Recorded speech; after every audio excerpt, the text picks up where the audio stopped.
नमस्कार मित्रांनो, आपल्या आवडत्या यूट्यूब चॅनलमध्ये पुन्हा एकदा सर्वांचे खूप स्वागत आहे।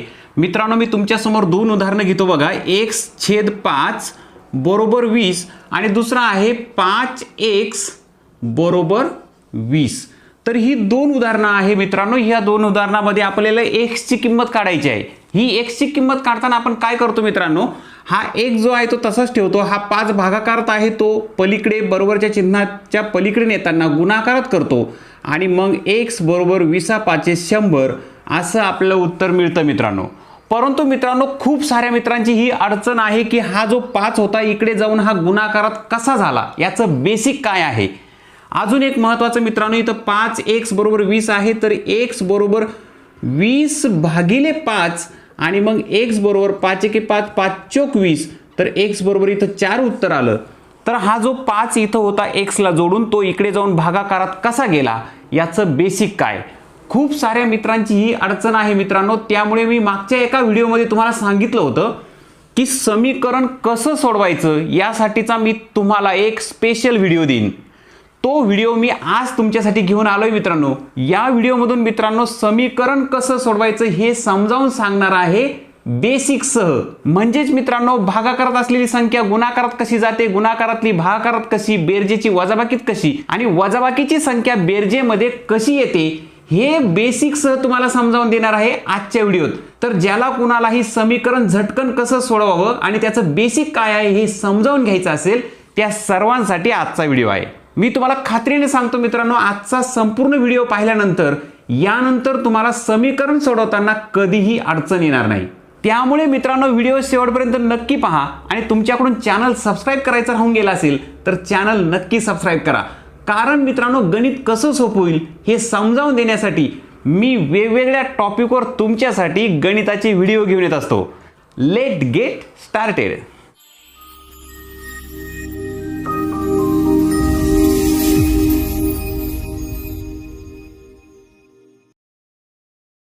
पहिल्यांदा मित्रांनो आपण बेसिक समजावून घेऊ। त्यासाठी बघा, 7+3 बरोबर 8+2 अशा पद्धतीने एक उदाहरण मी तुमच्या समोर मांडलं। यामध्ये काय काय दिसतं बघा, इथं बरोबरचं चिन्ह आहे। बरोबरच्या चिन्हाच्या उजवीकडे, ती उजवी बाजू आहे म्हणून बरोबरच्या चिन्हाच्या उजवीकडे 8+2 आहे आणि बरोबरच्या चिन्हाच्या डाव्या बाजूला 7+3 आहे। तुम्ही उजव्या बाजूची किंमत काढा। उजव्या बाजूला आहे 8+2 म्हणजे 10 होतील आणि डाव्या बाजूची किंमत काढा, 7+3 म्हणजे 10 होतील। म्हणजेच मित्रांनो, या समीकरणामध्ये डावी आणि उजवी बाजू सारखी आहे।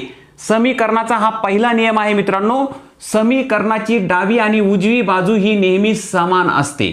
आता समीकरणाचा अत्यंत महत्त्वाचा नियम मित्रांनो, समजा 7+3 आहेत, यामध्ये याला तुम्ही 2 ने गुणलं तर डाव्या बाजूला 2 ने गुणलं, 7+3 डाव्या बाजूला होते, त्याला 2 ने गुणलं तर इथं 8+2 हे उजव्या बाजूला होते, त्यालाही 2 नेच गुणलं। म्हणजे काय, समीकरणाच्या डाव्या बाजूला तुम्ही ज्या संख्येने गुणलं त्याच संख्येने जर समीकरणाच्या उजव्या बाजूला गुणलं तरी सुद्धा समीकरणाची डावी आणि उजव्या बाजूची किंमत सारखीच राहते। बघा, 7 आणि 3 10 होतील, 10 × 2 10 × 20 होतील, डाव्या बाजूला 20।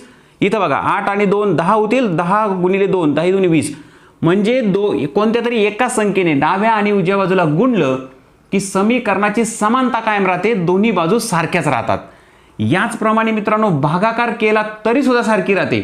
फक्त महत्त्वाचं काय, समीकरणाच्या डाव्या आणि उजव्या बाजूला कोणत्याही एका संख्येने गुणा किंवा कोणत्याही एका संख्येने भाग द्या किंवा कोणत्याही एका संख्येने वजाबाकी करा किंवा कोणत्याही एका संख्येने बेरीज करा। मी एक वजाबाकीचं घेतो बघा, 7+3 तेच ठेवतो, -5 करतो, बरोबर 8+2 -5। मी हे कंसात का टाकले, कारण ही संपूर्ण उजवी बाजू होती म्हणून उजवी बाजू पहिल्यांदा कंसात टाकली, त्यातून 5 वजा केले। डावी बाजू कंसात टाकली, त्यातून 5 वजा केले। तर आता बघा, इथं 7+3 बरोबर 10 होतील, 10 - 5 उत्तर 5 येईल, डाव्या बाजूला 5 येईल। 8+2 -5, 10 - 5 पुन्हा उत्तर 5 येईल। म्हणजे डाव्या बाजूला 5 आणि उजव्या बाजूलाही 5। याचा अर्थ काय होतो मित्रांनो, कोणतीही एक संख्या समीकरणाच्या डाव्या आणि उजव्या बाजूतून वजा केली, बेरीज केली, गुणाकार केला किंवा कोणत्या एका संख्येने भाग दिला तर समीकरणाची डावी आणि उजवी बाजू नेहमी समान राहते। अत्यंत महत्त्वाचा नियम आहे मित्रांनो, हा लक्षात ठेवा। आता याच्याही पुढे जाऊन समीकरणाच्या ह्या 7 अधिक 3च्या ऐवजी मी इथं m लिहितो बघा. आता काय होईल, इथं m लिहिल्यानंतर काय झालंय बघा, डाव्या बाजूला 7 अधिक m आणि उजव्या बाजूला 8 अधिक 2 आहे. तर इथं m ची किंमत अशी ठेवावी लागते ज्याने डावी आणि उजवी बाजू समान होते. त्याला म्हणायचं समीकरणाची उकल, म्हणजे समीकरण m ची किंमत शोधणे. m ची किंमत शोधणे म्हणजे कोणती, तर अशी किंमत शोधणे की ज्या किमतीमुळे समीकरणाची डावी आणि उजवी बाजू सारखी होईल. मग आता तुमच्या लक्षात येईल m ची किंमत जर 3 ठेवली तर 7 3 10 होतात आणि उजव्या बाजूला 10 आहेतच. बरोबर. म्हणजेच आपण कोणतंही समीकरण सोडवताना मित्रांनो, जेव्हा एखाद्या चलाची किंमत काढत असतो तेव्हा त्या समीकरणाची उकल शोधत असतो. आणि समीकरणाची उकल शोधत असतो, समीकरणाची किंमत काढतो, म्हणजेच काय करतो तर त्या समीकरणाची डावी आणि उजवी बाजू सारखी करत असतो. अशी संख्या शोधतो की ज्याने समीकरणाची डावी आणि उजवी बाजू समान होते. आता मित्रांनो, मी प्रत्यक्ष काही समीकरण घेतो आणि त्या समीकरणाची उकल कशी शोधायची, म्हणजेच त्या समीकरणात असलेल्या चलाची किंमत कशी शोधायची, ते तुम्हाला बेसिक आणि ॲडव्हान्स दोन्ही पद्धतीने समजावून देतो एकाच वेळेस.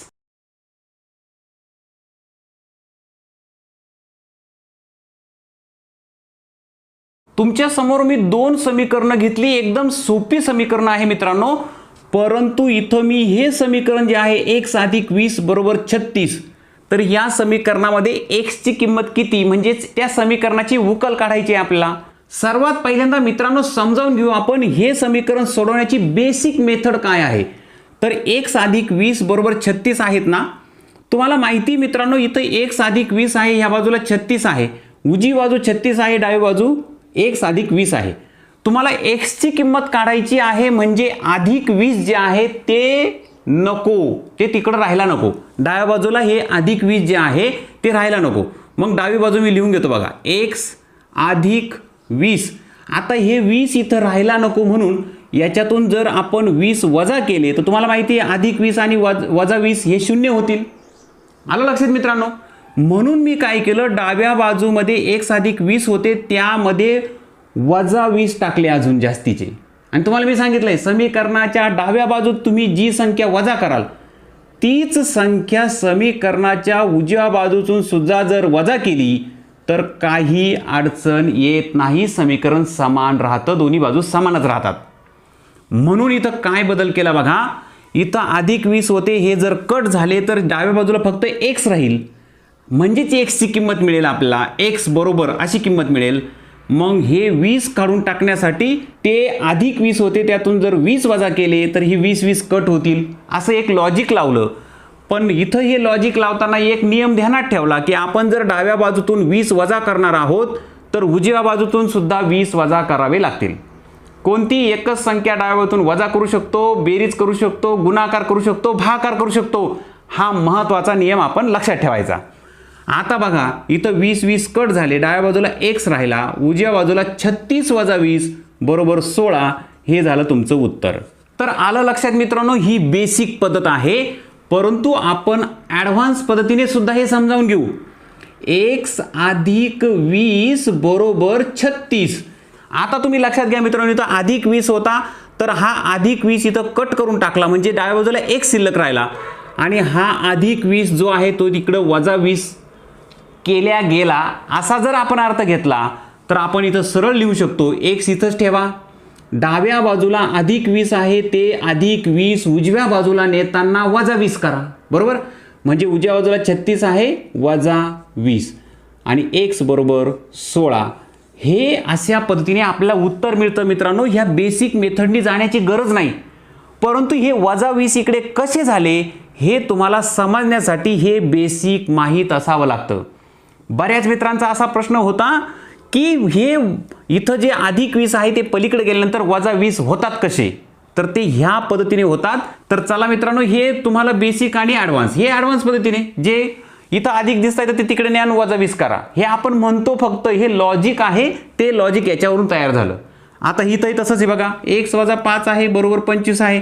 तर बेसिक मेथड काय, x वजा 5 आहे ना, हे वजा 5 जर काढून टाकले तर फक्त x उरेल, मग ह्या -5 मध्ये जर +5 केले तर -5 + 5 कट होतील, बरोबर, म्हणजे डाव्या बाजूला 1 शिल्लक राहील.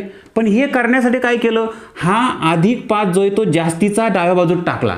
तो जास्तीचा डाव्या बाजूत टाकला. मग उजवी बाजू 25 आहे त्याच्यामध्ये सुद्धा तो जास्तीचा +5 आहे तो टाकावा लागेल.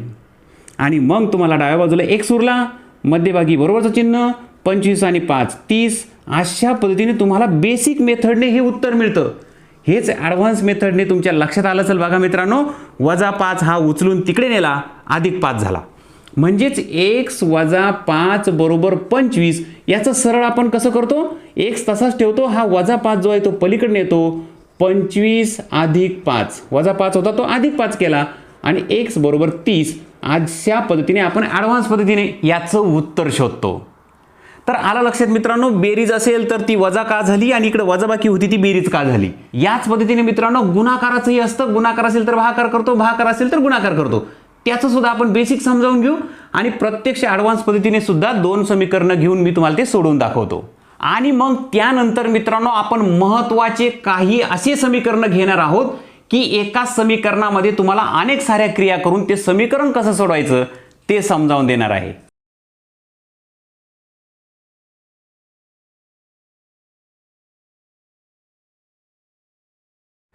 तर चला मित्रांनो, पुन्हा 2 समीकरणं घेतली मी मुद्दाम समजावून देण्यासाठी. बेसिक पहिल्यांदा लक्षात आलं पाहिजे, कारण मित्रांनो बेसिक लक्षात आलं रे आलं की मग मात्र कोणती समीकरणं सोडवायला तुम्हाला अडचण येणार नाही.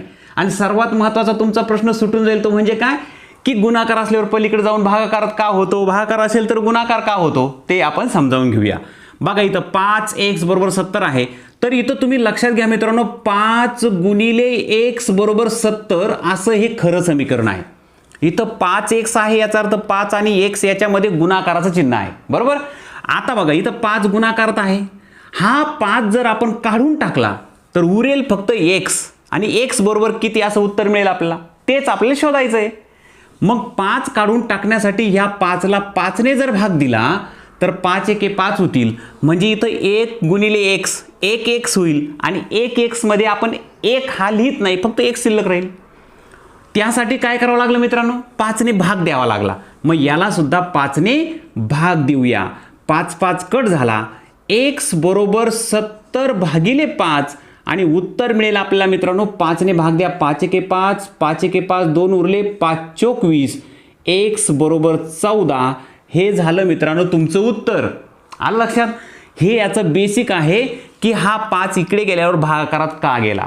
त्यासाठी बेसिकमध्ये दोन्ही बाजूला आपल्याला काय करावं लागतो, त्या संख्येने भाग द्यावा लागतो. आणि तो भाग का द्यायचा, कारण ती वरची संख्या आपल्याला घालून द्यायची असते.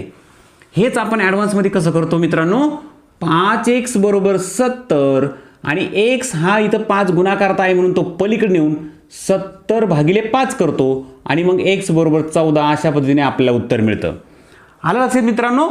तर ही झाली ॲडव्हान्स मेथड, ही झाली बेसिक मेथड. हे भागिले 5 इकडे का जातात, इथले 5 निघून इकडे भागाकारात का गेले ते तुमच्या लक्षात इथं येईल. पुढे जाऊया मित्रांनो. x/5 आहे बरोबर 20, x/5 = 20. आता हे भागाकारात आहे ना, तर हे भागाकारात असलेले 5 आपल्याला काढून जर टाकले तर फक्त x शिल्लक राहील. म्हणून आपण काय करणार, हे भागाकारात 5 होते म्हणून आपण इथं काय करू, गुणाकारात 5 लिहू, म्हणजे 5 5 कट होईल, 5 ने 5 ला भाग जाईल. गुणाकारात 5 लिहिले म्हणून याला सुद्धा गुणाकारात 5 लिहावं लागतील आणि मग x = 20/5 100. अशा पद्धतीने तुम्हाला उत्तर मिळतं. हे त्याचं बेसिक होतं. 5 भागाकारात होता, पलीकडे जाऊन गुणाकारात का झाला ते प्रत्यक्ष आपण ॲडव्हान्समध्ये आपण इकडे समजावून घेऊ. बघा x/5 = 20. हा 5 इथं भागाकारात असला की तो तिथून काढून घ्यायचा आणि उजव्या बाजूला नेऊन तो गुणाकारात टाकायचा आणि म्हणून x = 100. अशा पद्धतीने आपल्याला उत्तर मिळतं मित्रांनो. आता मित्रांनो आपण ह्या बेसिक मेथडने न जाता ॲडव्हान्स मेथडने प्रत्यक्ष आपण काही समीकरणं घेऊ आणि ती समीकरणं झटकन कशी सोडवायची ती समजावून घेऊ.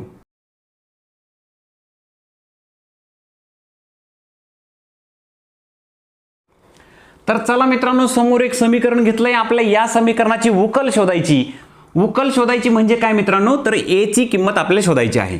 तर इथं बघा डाव्या बाजूला a दिसतो, इथं उजव्या बाजूला a आहे. a ची किंमत किती ठेवल्यानंतर डावी आणि उजवी बाजू समान होते असा त्याचा अर्थ होतो. तर a ची किंमत किती आपण पहिल्यांदा काय करू, कंसाला गुणाकारात 2 आहे, इथं 2 कंसाच्या बाहेर आहे, याचा अर्थ हा 2 गुणाकारात आहे. मग 2 ने आपण ह्या सर्व पदांना गुणून घेऊ. 2 ने 3 ला गुणलं, 3 दुने 6 अधिक 2 ने 1 ला गुणलं, बे. पुढे बघा 5 अधिक 3.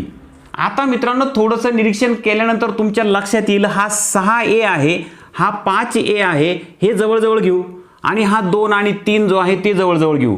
दोनही संख्या ह्या बरोबरच्या चिन्हाच्या का इकडे आहे आणि तिकडे आहे. तर आपण हा 6 पहिल्यांदा लिहून घेऊ.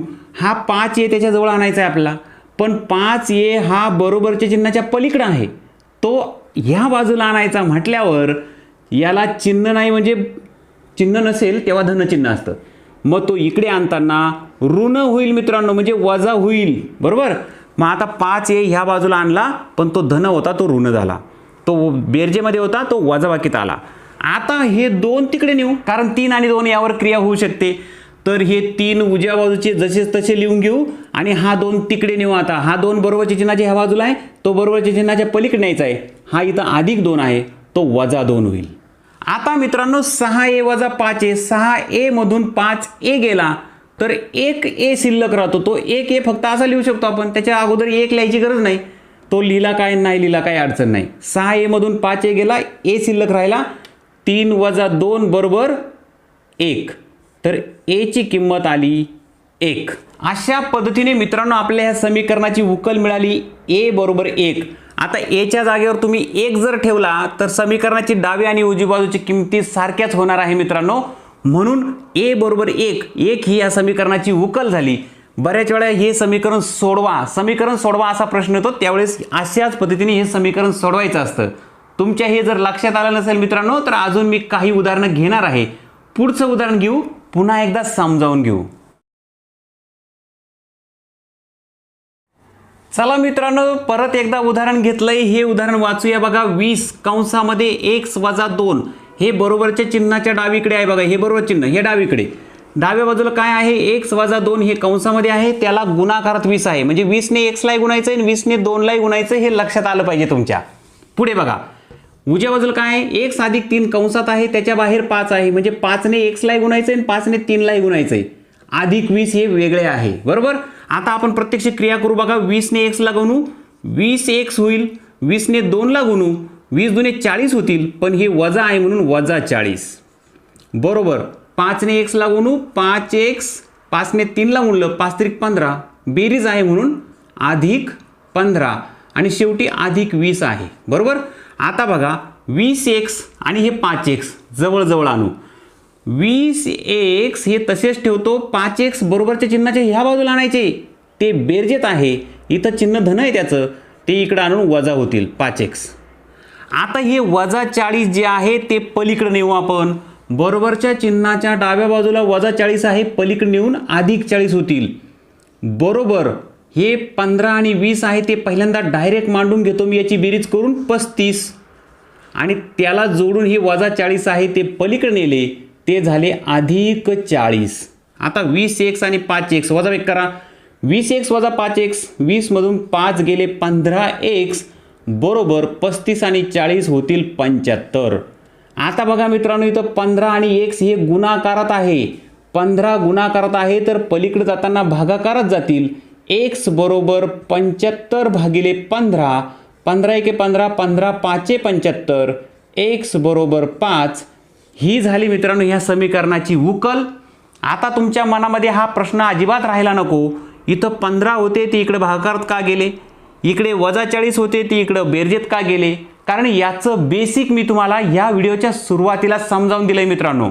तर मित्रांनो कोणतंही समीकरण तुम्ही आता या बेसिकनुसार जर सोडवलं तर तुमचं समीकरण कधीही चुकणार नाही. परंतु मित्रांनो असे काही समीकरणं असतात की त्या ठिकाणी आपला गोंधळ होण्याची शक्यता असते. असे 2 समीकरणं तुमच्या समोर पुन्हा एकदा घेणार आहे मित्रांनो मी. परंतु समीकरण कसे सोडवावे या संबंधीचा हा व्हिडिओ तुम्हाला जर आवडला असेल तर आपल्या व्हिडिओला पहिल्यांदा आता लाईक करून टाका. आणि महत्त्वाचं मित्रांनो कमेंट बॉक्समध्ये तुम्ही जे मला प्रश्न विचारतात त्यावर आधारित मी दर रविवारी तुम्हाला व्हिडिओ देत असतो. तर तुम्हाला गणितासंबंधी ज्या प्रश्नांची अडचण असेल ते प्रश्न आपल्या व्हिडिओच्या खाली कमेंट बॉक्समध्ये लिहायला विसरू नका. म्हणजे त्यावर आधारित मी रविवारी तुम्हाला व्हिडिओ देईन। तर चला मित्रांनो, या ठिकाणी तुमच्यासमोर मी दोन समीकरणं घेतली आहे। या दोन्ही समीकरणामध्ये इथं m चा छेद 2 आहे, इथं 2m चा छेद 3 आहे, म्हणजे हे 2 आणि हे 3 भागाकारात आहे। इथं सुद्धा बघा डाव्या बाजूला इथं 5 हे भागाकारात आहे, इथं 6 छेदात आहे म्हणजेच भागाकारात आहे। इथं महत्त्वाचं लक्षात ठेवा मित्रांनो, हे 6 इथं भागाकारात आहे, तुम्ही ह्या बाजूला आणून गुणाकारात टाकू शकता आणि हे 5 भागाकारात आहे ते इकडे आणून गुणाकारात टाकू शकता, कारण ह्या वरच्या संपूर्ण संख्येला 5 ने भाग दिलाय। इथं मात्र तसं नाही मित्रांनो, इथं बेरीज आहे, 2 अपूर्णांकाची बेरीज आहे, म्हणून मित्रांनो हे 2 भागाकाराचे पलीकडे जाऊन गुणाकारात होणार नाहीत।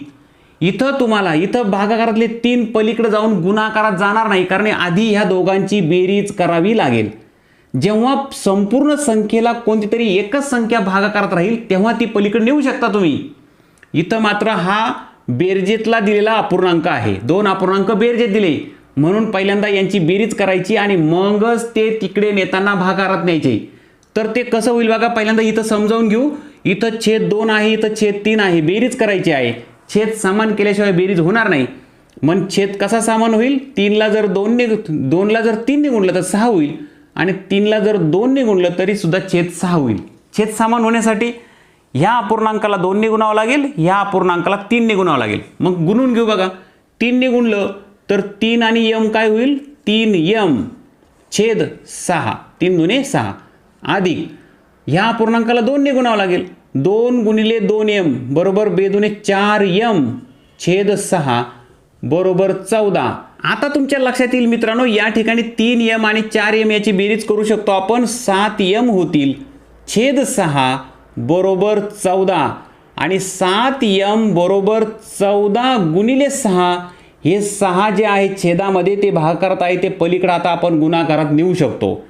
आता m बरोबर हे 7 गुणाकारात आहे ना, पलीकडे भागाकारात न्या, 14 गुणिले 6 आहे त्याला भागिले 7, 7 एके 7, 7 दुने 14, 6 दुने 12, m बरोबर 12। तर आला लक्षात मित्रांनो, अशा पद्धतीने तुम्हाला m ची किंमत मिळाली। हे समीकरण सोडवताना फक्त काळजी काय घ्यायची, जोपर्यंत संपूर्ण अंशाला कोणता तरी एक छेद येत नाही तोपर्यंत तुम्ही ही क्रिया करत राहावं लागणार आहे। इथं बेरीज असेल तर बेरीज करून घ्यावी लागेल। तुम्ही 2 भागाकारात आहे 3 गुणाकारात आहे म्हणून पलीकडे जाऊन 2 भागाकारात आहे, इथं 3 भागाकारात आहे म्हणून पलीकडे जाऊन ते गुणाकारात करू शकत नाही, आधी बेरीज करावं लागेल। इथं मात्र तसं नाही मित्रांनो, इथं संपूर्ण संख्येला 5 भागाकारात आहे, आता मात्र तुम्ही तो पलीकडे नेऊ शकता, बरोबर। आणि हा सुद्धा ह्या बाजूला आणू शकता। मग बघा x अधिक 2 ही डावी बाजू आहे, हा 6 इथं भागाकारात आहे, तो गुणाकारात करून टाकू, बरोबर 3x अधिक 9 याला गुणिले आपण किती करू, आता हे 5 इकडे डाव्या बाजूला होते ते इकडे गुणाकारात आणू, बरोबर। उजव्या बाजूला नेताना आपण गुणाकारात नेले। आता सोडूया बघा, 6x 6 गुणिले x म्हणजे 6x, 6 दुने 12 बरोबर 5 ने 3 ला गुणू, 5 त्रिक 15x अधिक 9 5 45। याच्या पुढे जाऊन मित्रांनो हे अधिक 12 जे आहे ते पलीकडे नेऊ, 45 ला सोबत करू त्याची, आणि हे 15x आहे ते x आणि x एका बाजूला आणू। मग इथं 6x आहे डाव्या बाजूला तसेच ठेवू, हे 15x उजव्या बाजूला आहे बरोबरच्या चिन्हाच्या, ते डाव्या बाजूला आणताना वजा 15x होतील। आता हे 45 जसेच तसे ठेवले, त्याला जोडून आपण हे अधिक 12 होते ते वजा 12 करू। आता 6x वजा 15x, 6 मधून 15 काढायचे म्हणजे उत्तर ऋण संख्या येणार आहे। 6 मधून 15 काढले, 9 उत्तर आलं, मोठ्या संख्येचं चिन्ह 9x बरोबर 45 वजा 12, 5तून 2 गेले 3, 4तून 1 गेला 3। आता हे ऋण 9 जे आहे ते गुणाकारात आहे x ला, ते संपूर्ण इथून काढून घेऊ आणि x बरोबर ते हे 30 वजा 9, हे वजा 9 जे आहे ऋण 9 आहे ते ऋण चिन्ह इथं देतो आपण, 3 ने भाग देऊ बघा, 3 त्रिक 9, 3 एक 3, 3 एक 3, म्हणजे x बरोबर ऋण 11/3 हे झालं मित्रांनो तुमचं उत्तर। तर मित्रांनो अशा पद्धतीने तुम्ही कोणतंही समीकरण सोडवू शकता। समीकरण कसं सोडवावं त्याचं काय बेसिक असतं हे समजावून देण्यासाठी मुद्दाम मित्रांनो हा व्हिडिओ तुमच्यासाठी घेऊन आलो, जे तुम्हाला सांगणं जास्त महत्त्वाचं होतं। कारण मित्रांनो खूप साऱ्या मित्रांनी असा प्रश्न विचारला होता की सर समीकरण कसं सोडवावं, आणि समीकरण सोडवण्याचं बेसिक काय असतं, म्हणजेच डाव्या बाजूची संख्या उजव्या बाजूला नेताना ती इकडे धन असेल तर ऋण कशी करायची, ऋण असेल तर धन कशी करायची, गुणाकारात असेल तर भागाकारात का जाते किंवा भागाकारात असेल तर गुणाकारात का होते, हे बेसिक माहित नव्हतं. तर मित्रांनो, हे समजावून देण्यासाठीच आजचा व्हिडिओ मी तुमच्यासाठी घेऊन आलो. तुम्हाला व्हिडिओ आवडला असेल तर व्हिडिओला लाईक करायला विसरू नका मित्रांनो. तुमच्याकडून आपला चॅनल सबस्क्राईब करायचा राहून गेला असेल तर आपला चॅनल नक्की सबस्क्राईब करा. आणि मित्रांनो, तुमच्यासारख्या काही मित्रांना समीकरण कसं सोडावं हे समजत नसेल तर किमान तुमच्या 5 मित्रांना आपला हा व्हिडिओ शेअर करायला विसरू नका. तर चला मित्रांनो, लाईक, शेअर आणि सबस्क्राईब करायला विसरू नका. तुमचे प्रश्न कमेंट बॉक्समध्ये नक्की विचारा मित्रांनो, त्यावर आधारित मी रविवारी तुम्हाला व्हिडिओ देणार आहे. आता मित्रांनो, तुम्ही काही समीकरणं घ्या, त्या समीकरणांचा सराव करा मित्रांनो. तुमचा सराव होत नाही तोपर्यंत मी पुन्हा एकदा अशाच एखाद्या महत्त्वाच्या टॉपिकवर तुमच्यासाठी व्हिडिओ घेऊन येईल. तोपर्यंत बाय बाय, जय हिंद.